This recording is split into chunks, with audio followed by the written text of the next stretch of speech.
ਬਿਸਮਿਲ੍ਲਾਹਿਰਰਹਿਮਾਨਿਰਰਹੀਮ। अस्सलाम वालेकुम। ਮੈਂ ਤੁਹਾਡਾ ਸੱਜਣ, ਤੁਹਾਡਾ ਵੀਰ, ਤੁਹਾਡਾ ਮਿੱਤਰ ਅਫਜ਼ਲ ਪੱਟੀ ਅਤੇ ਤੁਸੀਂ ਵੇਖ ਰਹੇ ਹੋ ਪ੍ਰੋਗਰਾਮ ਗੱਲ ਵੇਲੇ ਦੀ। ਅਤੇ ਅੱਜ ਮੇਰੇ ਨਾਲ ਮੌਜੂਦ ਨੇ ਸਾਡੇ ਪ੍ਰੋਗਰਾਮ ਦੀ ਸ਼ਾਨ ਆਨ ਅਤੇ ਸਾਡੇ ਲੱਖਾਂ ਵੇਖਣ ਵਾਲਿਆਂ ਦੀ ਡਿਮਾਂਡ ਚਾਚਾ ਰਫੀਕ ਅਤੇ ਭਾ ਸਰਫਰਾਜ਼। ਅਤੇ ਪਿਆਰੇ ਵੇਖਣ ਵਾਲਿਓ, ਇਸ ਤੋਂ ਪਹਿਲੇ ਗਰਮੀਆਂ ਦੇ ਵਿੱਚ ਸਾਡੇ ਪ੍ਰੋਗਰਾਮ ਹੋਏ ਸੀ ਚਾਚਾ ਜੀ ਦੇ ਨਾਲ, ਅਤੇ ਬਾਅਦ ਦੇ ਵਿੱਚ ਕੁਛ ਇੰਝ ਦੀਆਂ ਮਸਰੂਫੀਅਤ ਚਾਚੇ ਹੋਣਾ ਦੀਆਂ ਕਿ ਅਸੀਂ ਨਹੀਂ ਮਿਲ ਸਕੇ। ਅਤੇ ਅੱਜ ਵਾਹਵਾ ਦੇਰ ਦੇ ਬਾਅਦ ਚਾਚੇ ਹੋਣਾ ਦੇ ਨਾਲ ਮੁਲਾਕਾਤ ਹੋਈ ਆ ਅਤੇ ਪੁੱਛਦੇ ਹਾਂ ਚਾਚੇ ਹੋਣਾ ਨੂੰ ਕਿੱਥੇ ਉਹ ਰਹੇ ਨੇ, ਕਿੱਥੇ ਉਹਨਾਂ ਨੇ ਵਕਤ ਗੁਜ਼ਾਰਿਆ। ਗਰਮੀਆਂ ਤੋਂ ਸਰਦੀਆਂ ਆ ਗਈਆਂ, ਮੌਸਮ ਬਦਲ ਗਏ। ਉਹਨਾਂ ਦੀ ਭੜੀ ਸਾਹਿਬ ਬਹੁਤ ਮਿਹਰਬਾਨੀ। ਪਹਿਲੀ ਗੱਲ ਤਾਂ ਮੇਰਾ ਉਹਨਾਂ ਸਾਰਿਆਂ ਨੂੰ ਸਲਾਮ ਪਹੁੰਚੇ ਜੀ ਸਾਹਿਬ। ਅਤੇ ਅੱਲਾਹ ਪਾਕ ਉਹਨਾਂ ਦੇ ਉੱਤੇ ਆਪਣੀ ਰਹਿਮਤ ਕਰੇ। ਆਮੀਨ। ਅਤੇ ਅਗਰ ਉਹਨਾਂ ਦੀ ਕੋਈ ਪਰੇਸ਼ਾਨੀ ਹੈ ਤਾਂ ਅੱਲਾਹ ਪਾਕ ਉਹਨਾਂ ਦੀ ਪਰੇਸ਼ਾਨੀ ਦੂਰ ਕਰੇ। ਆਮੀਨ। ਬਾਕੀ ਇਹ ਜਿਹੜੀਆਂ ਨੇ ਨਾ ਮੁਲਾਕਾਤਾਂ ਜਾਂ ਦੇਰ ਨਾਲ ਮਿਲਣਾ ਜੀ ਜਾਂ ਇਹ ਮਾਮਲਾਤ ਆਣੇ, ਜੀ, ਇਹ ਹਰ ਚੀਜ਼ ਦੀ ਜਿਹੜਾ ਨਾ ਸਿਸਟਮ ਅੱਲਾਹ ਪਾਕ ਨੇ ਵੇਲੇ ਦੇ ਹੱਥ ਲਗਾਮ ਰੱਖੀ ਹੈ। ਠੀਕ ਹੈ। ਇਹ ਜਿਹੜਾ ਵੇਲਾ ਹੈ ਨਾ, ਜੀ, ਇਹਦੀ ਲਗਾਮ ਮੇਰੇ ਮਾਲਕ ਕੋਲ ਹੈ। ਜਦੋਂ ਚਾਹੇ ਉਹ ਖਿੱਚ ਕੇ ਪਿੱਛੇ ਕਰ ਦੇ, ਜਦੋਂ ਚਾਹੇ ਅੱਗੇ ਕਰ ਦੇ। ਜੀ। ਅਤੇ ਇਹ ਜਿਹੜਾ ਹੁਣ ਵੇਲਾ ਹੈ ਨਾ, ਜੀ, ਇਹ ਜਿਹੜਾ ਪਾਕਿਸਤਾਨ ਦਾ ਸਿਸਟਮ ਚੱਲ ਰਿਹਾ ਕੋਈ 2-4 ਸਾਲਾਂ ਤੋਂ, ਠੀਕ ਹੈ, ਉਹ ਅਸੀਂ ਨਹੀਂ ਇੱਕ ਦੂਜੇ ਕੋਲੋਂ ਇੰਨਾ ਪਈ ਅਸੀਂ ਕੋਈ 2-3 ਮਹੀਨੇ ਇੱਕ ਦੂਜੇ ਕੋਲੋਂ ਸਾਈਡ ਤੇ ਰਹੇ ਹਾਂ। ਇਹ ਬੜੇ ਬੜੇ ਦੋਸਤਾਂ ਕੋਲੋਂ ਵਿਛੜ ਗਏ ਨੇ। ਠੀਕ ਹੈ। ਕਿਉਂਕਿ ਮੁਲਕੀ ਹਾਲਾਤ ਹੀ ਇਸ ਤਰ੍ਹਾਂ ਦੇ ਬਣ ਗਏ ਨੇ। ਕੋਈ ਵਿਚਾਰਾ ਕਾਰੋਬਾਰ ਤੋਂ ਪਰੇਸ਼ਾਨ ਹੈ, ਕੋਈ ਘਰ ਤੋਂ ਪਰੇਸ਼ਾਨ ਹੈ, ਕੋਈ ਨਾ ਕੋਈ ਬੰਦੇ ਹਰ ਇੱਕ ਨੂੰ ਪਰੇਸ਼ਾਨੀ ਲੱਗੀ ਹੈ। ਅਤੇ ਇਸ ਤਰ੍ਹਾਂ ਦੋਸਤਾਂ 'ਚ ਬਹਿਣਾ, ਜੀ, ਬਹਿ ਕੇ ਗੱਲਾਂ ਕਰਨੀਆਂ, ਬਾਤਾਂ ਕਰਨੀਆਂ, ਦਿਲ ਨੂੰ ਖੁਸ਼ ਕਰਨਾ, ਜੀ, ਇਹ ਸਾਰੇ ਮਾਮਲਾਤ ਭੱਟੀ ਸਾਹਿਬ ਉਦੋਂ ਹੀ ਹੁੰਦੇ ਨੇ ਜੀ, ਕਿ ਜਦੋਂ ਬੰਦੇ ਦਾ ਇੱਕ ਦਿਲ ਖੁਸ਼ ਹੁੰਦਾ, ਜੀ, ਰਾਜ਼ੀ ਹੁੰਦਾ। ਉਹ ਦੂਸਰੀ ਮੈਂ ਓਪਨ ਲਫ਼ਜ਼ਾਂ 'ਚ ਕਹਾਂਗਾ, ਉਹਦੇ ਪੱਲੇ ਕੁਛ ਹੁੰਦਾ। ਫਿਰ ਉਹ ਯਾਰਾਂ ਦੋਸਤਾਂ 'ਚ ਬਹਿੰਦਾ ਵੀ, ਇਹ ਹੱਸਦਾ ਖੇਡਦਾ, ਉਹਨੂੰ ਟੈਨਸ਼ਨ ਨਹੀਂ ਹੁੰਦੀ। ਠੀਕ ਹੈ। ਅਤੇ ਇਹ ਤਾਂ 4 ਸਾਲ ਤੋਂ ਸਾਡੇ ਮੁਲਕ ਦੇ ਹਾਲਾਤ ਹੀ ਇਸੇ ਤਰ੍ਹਾਂ ਦੇ ਨੇ। ਹੁਣ ਤਾਂ ਕੋਈ ਆਪਣੇ ਬੱਚਿਆਂ 'ਚ ਬਹਿ ਕੇ ਵੀ ਬੰਦਾ ਖੁਸ਼ ਨਹੀਂ ਹੁੰਦਾ। ਠੀਕ ਹੈ। ਬੱਚੇ ਉਹਦੇ ਨਾਲ ਗੱਲਾਂ ਕਰਨ ਡਏ ਹੁੰਦੇ ਨੇ, ਜੀ, ਅਤੇ ਉਹ ਜਿਹੜਾ ਨਾ ਆਪਣਾ ਪਰੇਸ਼ਾਨ ਬੰਦਾ, ਆਪਣੇ ਦਿਲ ਦੇ ਵਿੱਚ ਪਰੇਸ਼ਾਨ, ਉਹਨਾਂ ਦੀ ਖੁਸ਼ੀ ਵੀ ਮਹਿਸੂਸ ਨਹੀਂ ਉਹ ਕਰ ਸਕਦਾ, ਕਿਉਂਕਿ ਉਹਦੇ ਅੰਦਰ ਇੱਕ ਆਪਣਾ ਹੀ ਢੋਲ ਵਾਲਾ ਬੜਿਆ ਹੁੰਦਾ ਵਾ। ਜੀ। ਅਤੇ ਅੱਲਾਹ ਪਾਕ ਤੰਦਰੁਸਤੀ ਦੇ, ਅੱਲਾਹ ਸਿਹਤ ਦੇ, ਇਸ ਸਾਡੇ ਮੁਲਕ ਨੂੰ ਵੀ ਇਹਨਾਂ ਬਹਿਰਾਨਾਂ ਤੋਂ ਕੱਢੇ। ਆਮੀਨ। ਕਿਉਂਕਿ ਇਸ ਟਾਈਮ ਜਿਹੜਾ ਕੋਈ ਬਹੁਤ ਤਗੜਾ ਕਾਰੋਬਾਰੀ ਹੈ ਉਹ ਵੀ ਪਰੇਸ਼ਾਨ ਹੈ। ਹਾਂਜੀ। ਜਿਹੜਾ ਛੋਟਾ ਕਾਰੋਬਾਰੀ ਹੈ ਉਹ ਵੀ ਪਰੇਸ਼ਾਨ ਹੈ। ਜਿਹੜਾ ਮਜ਼ਦੂਰ ਹੈ ਵਿਚਾਰਾ, ਜੀ, ਉਹ ਤੇ ਪਰੇਸ਼ਾਨੀ ਤੁਸੀਂ ਵੇਖ ਹੀ ਨਹੀਂ ਨਾ ਸਕਦੇ।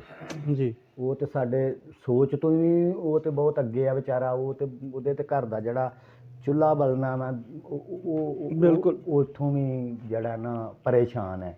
ਹਾਂਜੀ। ਅਤੇ ਇਹ ਕੋਈ ਮਸਲਾ ਨਹੀਂ ਹੈ। ਦੋਸਤ ਨੂੰ ਨਾ ਵੀ ਮਿਲੇ ਨਾ ਤੇ ਐਡਾ ਮਸਲਾ ਨਹੀਂ ਹੁੰਦਾ। ਜੀ। ਕਿਉਂਕਿ ਉਹ ਦਿਲ ਦੇ ਕਰੀਬ ਰਹੇ।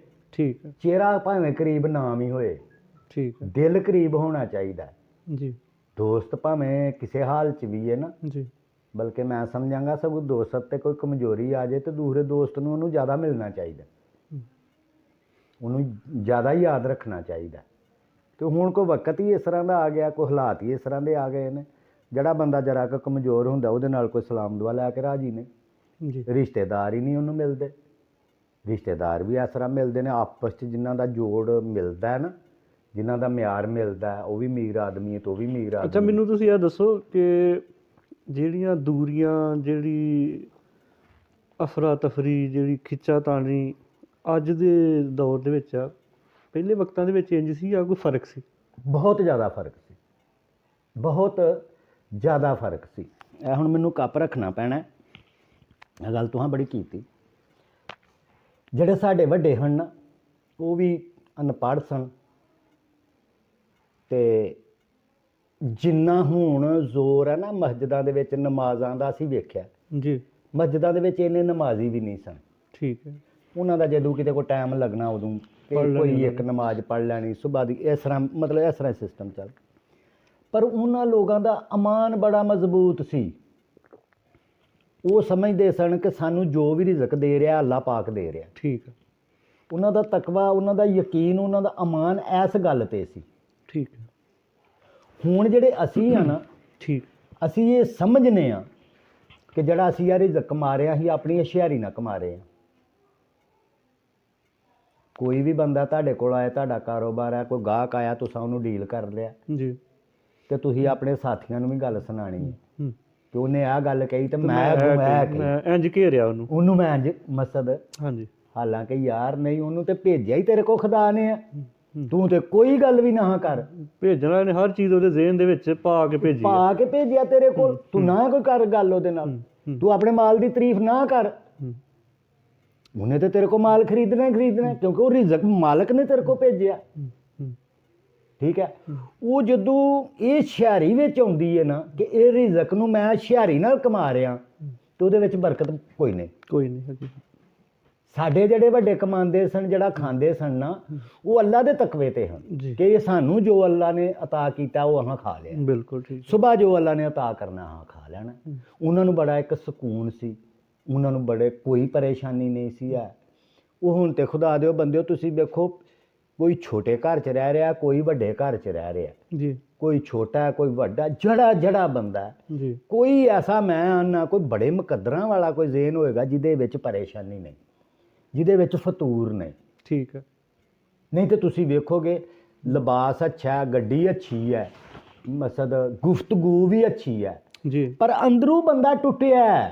ਹੂੰ, ਉਹਦਾ ਅੰਦਰ ਜਿਹੜਾ ਨਾ ਉਹ ਟੁੱਟਿਆ, ਉਹਦਾ ਤੇ ਜੀ ਕਰਦਾ ਕਿ ਯਾਰ ਅੱਲਾ ਕਿਤੇ ਮੈਂ ਮਰ ਹੀ ਜਾਵਾਂ ਮੈਂ। ਹਾਲਾਂਕਿ ਸਾਡੇ ਵੇਖਣ 'ਚ ਉਹ ਬੰਦਾ ਬੜਾ ਵੀਆਈਪੀ ਹੈ, ਬੜਾ ਖੁਸ਼ਹਾਲ ਹੈ, ਤੇ ਜਦੋਂ ਉਹਨੂੰ ਅੰਦਰੋਂ ਫੁੱਲੋਗੇ ਉਹ ਖੁਸ਼ਹਾਲ ਨਹੀਂ। ਉਹ ਕੀ ਹੈ ਕਿ ਸਾਡੇ ਵਿੱਚੋਂ ਨਾ ਇਹ ਬਰਕਤਾਂ ਖਤਮ ਹੋ ਗਈਆਂ, ਬਰਕਤਾਂ ਖਤਮ ਹੋ ਗਈਆਂ। ਸਾਡੇ ਵੱਡਿਆਂ ਦੇ ਵਿੱਚ ਇਹ ਚੀਜ਼ਾਂ ਨਹੀਂ ਸਨ। ਫਿਰ ਇਹ ਆ ਕਿ ਉਸ ਵਕਤ ਦੇ ਵਿੱਚ ਕੋਈ ਭੈਣ ਭਰਾ ਇੱਕ ਕਮਜ਼ੋਰ ਵੀ ਸੀ ਨਾ, ਜੀ, ਤੇ ਉਹਨੂੰ ਕਮਜ਼ੋਰ ਰਹਿਣ ਨਹੀਂ ਦਿੱਤਾ ਜਾਂਦਾ। ਜੀ, ਅਸੀਂ ਇਹ ਬੜਾ ਵੇਖਿਆ ਕਿ ਯਾਰ ਜਿਵੇਂ ਹੁਣ ਸਰਦੀਆਂ ਆਈਆਂ ਨੇ, ਜੀ, ਤੇ ਮੈਂ ਤੇ ਤੁਸੀਂ ਬੈਠਿਆ ਤੇ ਤੁਸੀਂ ਮੈਨੂੰ ਪੁੱਛਣਾ ਉਹ ਘਰ ਕੋਈ ਦਾਣੇ ਛਾਣੇ ਹੈ ਨਹੀਂ। ਜੇ ਆਖਿਆ ਨਾ ਕੋਈ ਕਮੀ ਪਈ, ਉਹ ਉਧਰੋਂ ਯਾਰ ਕੋ ਦਾਣਿਆਂ ਦੇ 2 ਮਣ ਲੈ ਆ, ਕੋਈ ਗੱਲ ਨਹੀਂ ਤੇਰੇ ਨਵੇਂ ਆਣਗੇ ਤੇ ਸਾਨੂੰ ਦੇ ਦੇ। ਹੁਣ ਕੋਈ ਬੰਦਾ ਕਹਿੰਦਾ ਨਹੀਂ, ਪੈਸੇ ਤੇ ਲੋਕਾਂ ਕੋਲ ਕਰੋੜਾਂ ਨਾਲ ਨੇ, ਜੀ, ਪੈਸੇ ਤੇ ਕਰੋੜਾਂ ਨਾਲ ਨੇ। ਕਿਸੇ ਦੇ ਘਰ ਕੋਈ ਵਿਆਹ ਸ਼ਾਦੀ ਵੀ ਆ ਜਾਂਦਾ, ਕੋਈ ਰਿਸ਼ਤੇਦਾਰ ਉਹਨੂੰ ਆਣ ਕੇ ਆਫਰ ਹੀ ਨਹੀਂ ਕਰਾਉਂਦਾ ਕਿ ਯਾਰ ਤੇਰੀ ਬੱਚੀ ਦਾ ਕੰਮ ਹੈ, ਠੀਕ ਕਹਿੰਦੇ ਹੋ। ਤੂੰ ਤੰਗ ਹੈ ਜਾਂ ਕੋਈ ਮਸਲਾ ਯਾਰ ਕੋਈ ਹੈ ਤੇ ਕੋਈ ਸਾਨੂੰ ਦੱਸੀ। ਤੇ ਸਾਡੇ ਵੱਡੇ ਤੇ ਕੁਝ ਵੀ ਨਹੀਂ ਹਨ ਨਾ ਕਰਦੇ, ਤੇ ਉਹ ਆਂਦੇ ਹਨ ਯਾਰ ਉੱਥੇ ਨਾ ਮੇਰੇ ਡੇਰੇ ਦੇ ਉੱਤੇ ਬਾਲਣ ਪਿਆ ਈ, ਤੇਰੀ ਬੱਚੀ ਦਾ ਕੰਮ ਹੈ, ਉੱਥੋਂ ਬਾਲਣ ਲੈ ਆਈ। ਦੂਜੇ ਨਾਲ ਮੇਰੀ ਹਵੇਲੀ ਦੇ ਵਿੱਚ ਇੱਕ ਕਟਾ ਹੀ ਹੋਏ, ਉਹ ਯਾਰ ਉਹ ਲੈ ਆਈ। ਉਹ ਮੇਰੇ ਘਰ ਪਿਛਲੇ ਸਾਲ ਦੇ ਚੌਲ ਪਏ ਨੇ, ਉਹ ਲੈ ਲੈ। ਯਾਰ ਉਦੋਂ ਇੱਕ ਦੂਜੇ ਦਾ ਅਹਿਸਾਸ ਸੀ ਨਾ, ਮਾੜੇ ਨੂੰ ਮਾੜਾ ਰਹਿਣ ਨਹੀਂ ਦਿੱਤਾ ਜਾਂਦਾ, ਉਹਦੇ ਮਦਦਗਾਰ ਸਨ। ਹੁਣ ਕੋਈ ਕਿਸੇ ਦਾ ਮਦਦਗਾਰ ਮੋਢਾ ਲਾਉਂਦੇ ਸਨ। ਹਾਂ, ਮਦਦਗਾਰ ਇੱਕ ਥਾਂ ਹੈ ਨੇ, ਜੀ, ਜਿਹੜਾ ਆਪਣੇ ਤੋਂ ਤਗੜਾ ਨਾ ਉਹਨੂੰ ਸਾਰੇ ਹੀ ਆਫਰਾਂ ਕਰਾਉਣਗੇ, ਹੂੰ, ਆਪਣੇ ਤੋਂ ਤਗੜੇ ਨੂੰ ਆਫਰਾਂ ਕਰਾਉਣਗੇ, ਆਪਣੇ ਤੋਂ ਮਾੜੇ ਨੂੰ ਆਫਰ ਹੀ ਕੋਈ ਨਹੀਂ ਕਰਾਉਂਦਾ, ਹੂੰ, ਕੋਈ ਸੁਲਾ ਹੀ ਨਹੀਂ ਮਾਰਦਾ। ਤੇ ਇਹ ਸਾਡੀ ਜਿਹੜੀ ਤੰਗ ਧਰਸੀ ਹੈ ਨਾ ਭੱਟੀ ਸਾਹਿਬ, ਇਹਦੀ ਵਜੂਹਾਤ ਐਬ ਹੈ, ਹੋਰ ਕੋਈ ਮਾਮਲਾ। ਉਹ ਜਿਹੜੀ ਗੱਲ ਕੀਤੀ ਸੀ ਨਾ ਕਿ 2-3 ਮਹੀਨੇ ਦਾ ਗੈਪ, ਤੇ ਉਹ ਅਸੀਂ ਇੰਨੇ ਵੀ ਉਹ ਬੇਖਬਰ ਨਹੀਂ ਸੀ ਯਾਰਾਂ ਤੋਂ, ਇੰਨੇ ਵੀ ਲਾ ਤਾਲਕ ਨਹੀਂ ਕਿ ਸਾਨੂੰ ਇਹ ਨਾ ਪਤਾ ਹੋਏ ਕਿੱਥੇ ਨੇ, ਤੇ ਪਤਾ ਸਾਰਾ ਕੁਝ। ਤੇ ਸੁਣਾਂਗੇ ਹੁਣ ਆਪਣਾ ਚਾਚੇ ਜੀ ਹੁਣਾਂ ਦੀ ਜ਼ੁਬਾਨ ਤੋਂ, ਖੁਦ ਦੱਸਣਗੇ ਤਾਂ ਕਿ ਸਾਡੇ ਜਿਹੜੇ ਉਹ ਵੇਖਣ ਵਾਲੇ ਨੇ ਉਹਨਾਂ ਤੱਕ ਵੀ ਪਹੁੰਚੇ, ਤੇ ਅਗਰ ਕਿਸੇ ਨੂੰ ਕੋਈ ਤੋਂ ਫਾਇਦਾ ਹੋ ਸਕਦਾ ਨਾ, ਤੇ ਕੋਈ ਫਾਇਦਾ ਵੀ ਹੋਏ। ਤੇ ਅਗਲੇ ਪ੍ਰੋਗਰਾਮ ਤੱਕ ਸਾਨੂੰ ਇਜਾਜ਼ਤ ਦੇਵੋ, ਤੇ ਆਪਣਾ ਬਹੁਤ ਸਾਰਾ ਖਿਆਲ ਰੱਖਿਓ। ਰੱਬ ਰੱਖਾ।